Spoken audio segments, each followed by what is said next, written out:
Ready? Start. The appellant in this appeal was convicted for an offence punishable under sections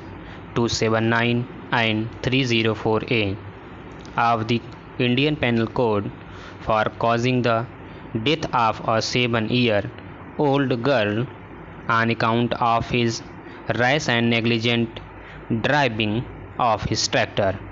The appeal from the said order and conviction and sentence having been dismissed by the learned sessions judge, the appellant moved in revision before the High Court.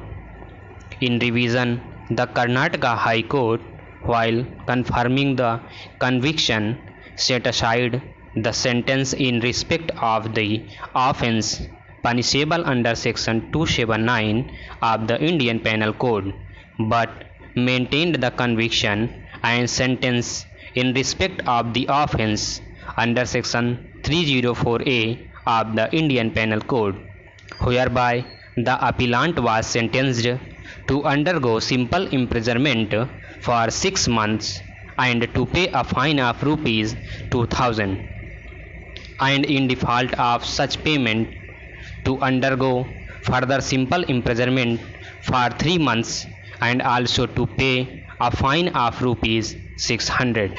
for the offence punishable under section 279 IPC, and in default of such payment to undergo simple imprisonment for a month. In this appeal, the appellant has challenged the order of conviction and sentence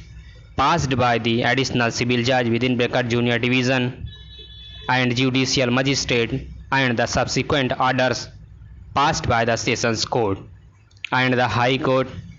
maintaining the conviction under sections 279 and 304A and the sentence in respect of the conviction under section 304A IPC. During the hearing of this appeal, at the admission stage, learned counsel for the appellant informed the court that the matter had been settled between the parties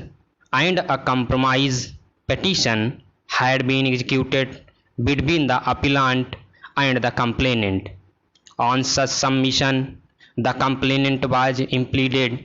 as a party to the present proceedings, and the short point which ultimately arose during the hearing is whether the offence under section 304A could at all be compounded, since the same is not covered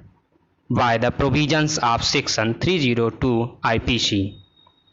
The aforesaid questions has troubled this court on different occasions, not only in connection with compounding of offences punishable under the criminal justice system,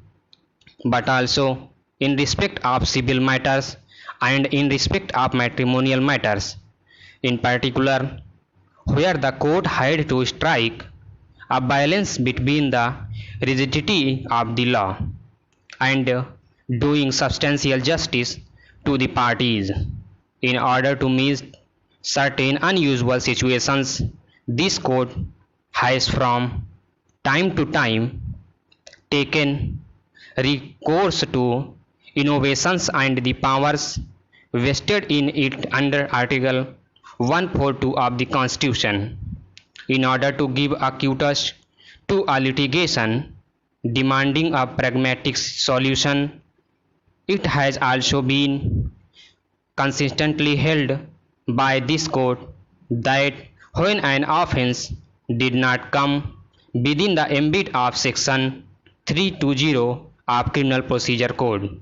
but the proceedings taken on the basis of thereof deserved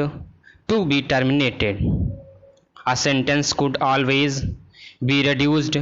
while maintaining the conviction, and in most cases the sentence was reduced to the period of sentence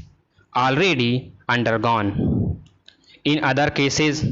where circumstances so warranted, even the sentence was altered which at times brought the proceedings within the scope of Section